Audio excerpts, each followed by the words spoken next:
تم پر مصیبت آتی ہے وہ تمہارے اعمال کی وجہ سے ہے، وہ تمہارے کرتوت کی وجہ سے ہے۔ میرے عزیز ذرا دیکھو تو صحیح، ہماری راتوں کا جائزہ لو، ہمارے دل کا جائزہ لو۔ کل تک مسلمانوں کی راتیں ایسی تھی کہ مسلمان بستر پر جانے سے پہلے جب تک اپنے گناہوں پہ رو نہیں لیتا تھا اس وقت تک وہ بستر پر نہیں جاتا تھا۔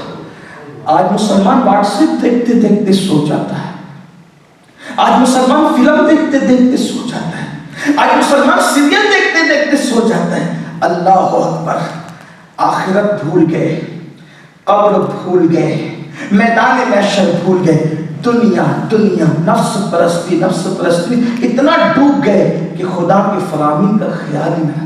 ایسا سوچتے ہیں جیسے کھانے کمانے اور سونے کے لیے پیدا ہوئے ہیں، اگر کھایا کمایا سویا اور زندگی ختم کر دی تو ایک کتے سے زیادہ ہم نے کیا کیا؟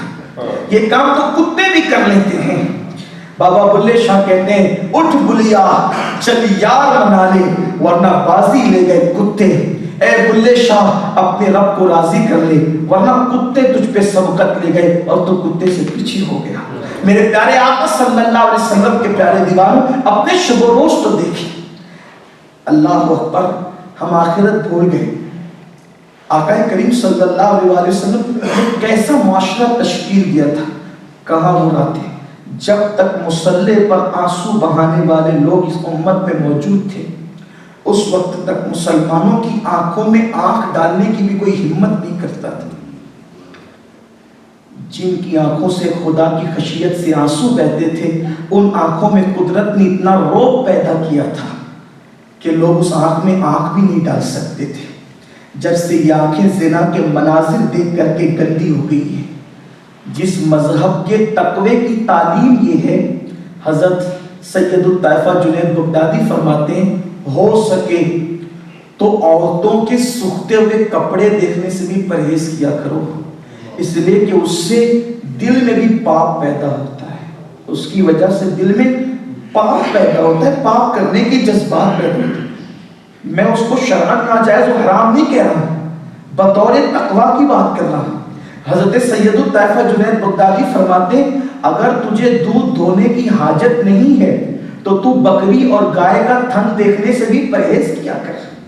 سید الطائفہ جنید بغدادی فرماتے ہیں ہو سکے تو عورتوں کے سوکھتے ہوئے کپڑے دیکھنے سے بھی پرہیز کیا کرو، اس لیے کہ اس سے دل میں بھی پاپ پیدا ہوتا ہے، اس کی وجہ سے دل میں پاپ پیدا ہوتا ہے، پاپ کرنے کے جذبات پیدا ہوتے ہیں۔ میں اس کو شرعاً ناجائز و حرام نہیں کہہ رہا ہوں، بطور تقویٰ کی بات کر رہا ہوں۔ حضرت سید الطائفہ جنید بغدادی فرماتے ہیں اگر تجھے دودھ دھونے کی حاجت نہیں ہے تو بکری اور گائے کا تھن دیکھنے سے بھی پرہیز کیا کر۔ جس مذہب کی تقوی کی تعلیم یہ ہو وہ مذہب کے جوان ننگی عورتوں کو، گندی فلموں کو جب تک دیکھ نہیں لیتے اس وقت تک ان کو نیند نہیں آتی۔ آؤ مسلمانوں کی راتیں کیسی تھی؟ لوگ کہتے ہیں ہم کیسر و کسریٰ کے تاجدار تھے، دلی پر ہم نے صدیوں حکومت کی، افریقہ کی زمین ہمارے قدموں کے نیچے تھی، عرب پر اسلام کے جھنڈے لہرائے تھے، ہم حاکم تھے، دنیا محکوم تھی۔ اقبال نے وہ کہا ہے ہم بہت نازوں سے پڑھتے لیکن صرف پڑھنے سے تو کام نہیں چلے گا، دی اذانیں کبھی یورپ کے کلیساؤں میں اور افریقہ کے تپتے ہوئے صحراؤں میں، دشت تو دشت ہے دریا بنا چھوڑے ہم نے، بحر ظلمات میں دوڑا دیے گھوڑے ہم نے۔ یہ باتیں پڑھتے تھے لیکن کب تک یہ تھا؟ جب تک اس وقت تک جب تک مسلمان بستر پہ جانے سے پہلے مصلے پہ جا کر اپنے گناہوں پہ آنسو نہیں بہا لیتا تھا۔ ایک مرتبہ اللہ کے رسول علیہ السلام اپنے گھر سے نکلے اور مدینہ منورہ کی بستی کا دورہ کرنے لگے کہ میں نے صحابہ کو جو تربیت دی ہے دیکھیں تو صحیح کس انداز سے وہ ناز بندگی پیش کرتے ہیں، کس انداز سے وہ رب کی بارگاہ میں سوگات پیش کرتے ہیں۔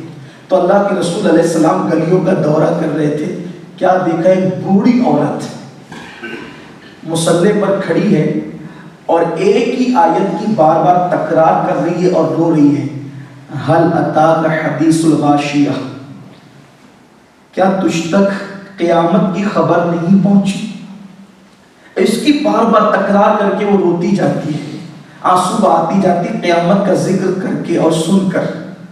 جب یہ آیت حضور کے کانوں میں پہنچی تو اللہ کے رسول بھی رونے لگے اور جواب دینے لگے نعم عطانی نعمت، ہاں ہم تک یہ خبر پہنچ گئی. اللہ کے حبیب بھی رونے لگے.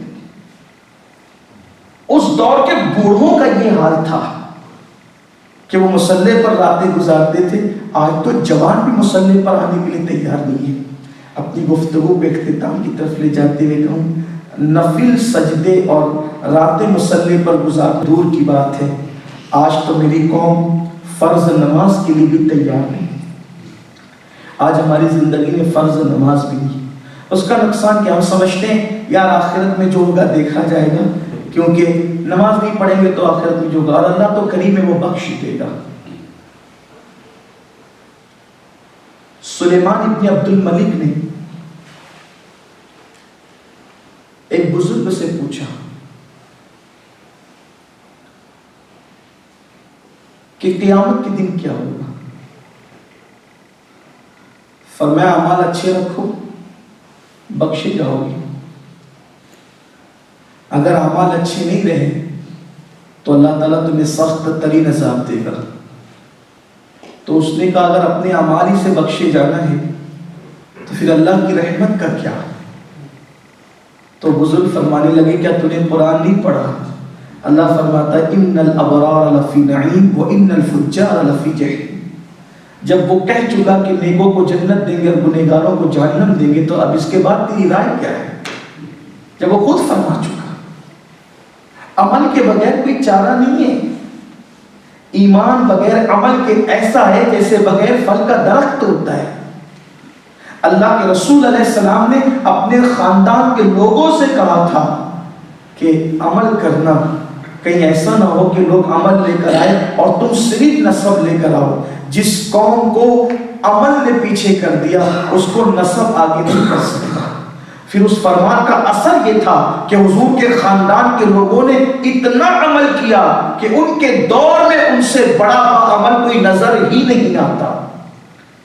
آپ لائیں حضور کی بیٹی سے بڑھ کر کسی کی عبادت گزار بیٹی بی بی زہرا پاک سیدہ فاطمہ الزہرا کا حال یہ تھا کہ نماز عشاء کے بعد جب نفل کی نیت کرتی تو ایک سجدے میں پوری رات گزار دیتی، اور جب صبح ہوتی تو حسرت کے ساتھ سر اٹھا کر کے کہتی اے اللہ تو نے رات اتنی چھوٹی بنائی کہ تیرے نبی کی بیٹی فاطمہ دل کھول کر سجدہ بھی نہ کر سکی، کبھی ایک رات ایسی بھی تو عطا کر کہ فاطمہ دل کھول کے سجدہ کر رہی.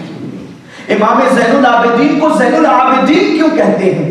ان کا نام زین العابدین نہیں، اور زین العابدین کوئی نام ہے بھی نہیں، ان کا نام علی ابن حسین ہے. پھر ان کو زین العابدین کیوں کہتے ہیں؟ زین العابدین کا مطلب ہے عبادت کرنے والوں کی زینت. اتنی کثرت سے عبادت کرتے تھے کہ ہر رات 1000 نفل نماز ادا کرتے تھے.